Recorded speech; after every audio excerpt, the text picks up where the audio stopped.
Bonjour et bienvenue à ta capsule. Je comprends les mots nouveaux à l'aide de différents indices.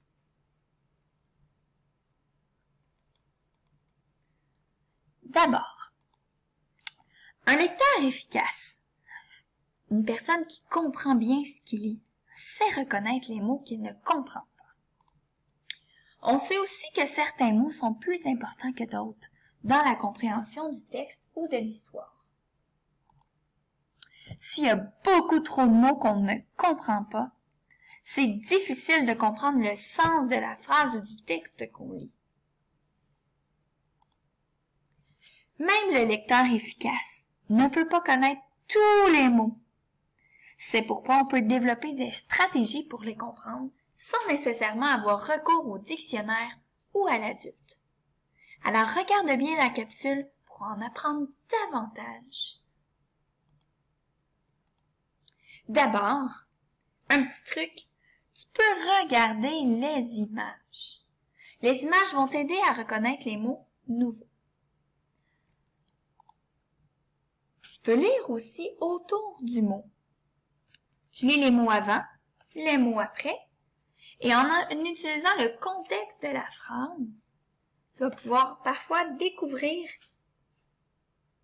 que veut dire ce mot-là. Une autre chose que tu pourrais faire, c'est une hypothèse. Une hypothèse, c'est lancer une idée qui pourrait bien être bonne ou mauvaise. Ensuite, on vérifie. Et si tu vérifies si ton hypothèse était bonne ou fausse. Tu peux valider ton hypothèse de deux façons. En demandant à quelqu'un ou en cherchant dans des outils comme le dictionnaire en papier ou le dictionnaire informatisé. Alors, regarde bien l'exemple. L'hibiscus rouge écarlate fleurit rapidement. Si tu te souviens bien de ta méthode de correction, lorsqu'il y a un mot que tu ne comprends pas, tu le mets en jaune. Alors, regarde bien. Moi, il y a deux mots que je ne comprends pas dans cette phrase. D'abord, le mot hibiscus. Ça me dit rien. Et écarlate. Ça me dit pas plus. Alors, je commence à faire les petits trucs qu'on a vus à la page précédente. La première chose que je peux faire, c'est regarder les images. En arrière, je vois une fleur rouge.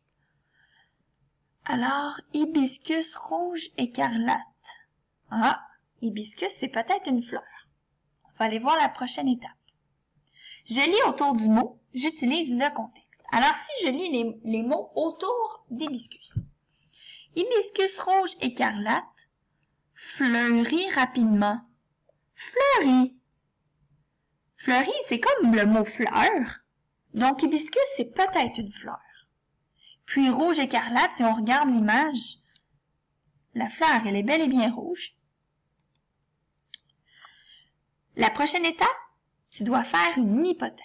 Alors, mon hypothèse à moi, je pense que c'est un hibiscus rouge écarlate, donc hibiscus, une fleur, et écarlate, je sais pas, que les pétales sont peut-être écartés, écarlate, écarté, on va regarder. Je valide mon hypothèse, alors je vérifie. En demandant à quelqu'un, mais dans ma maison, il n'y a personne. Alors, je vais aller voir sur mon dictionnaire électronique. Alors, je vérifie. Le mot hibiscus. Hibiscus. C'est une plante à fleurs. Donc, c'est une fleur. Bon. Alors, pour ma première hypothèse, j'avais raison. Écarlate. Bon, écarlate, moi, mon hypothèse, j'avais dit que ça voulait dire que les pétales étaient écartés. Je vérifie écarlate sur mon dictionnaire.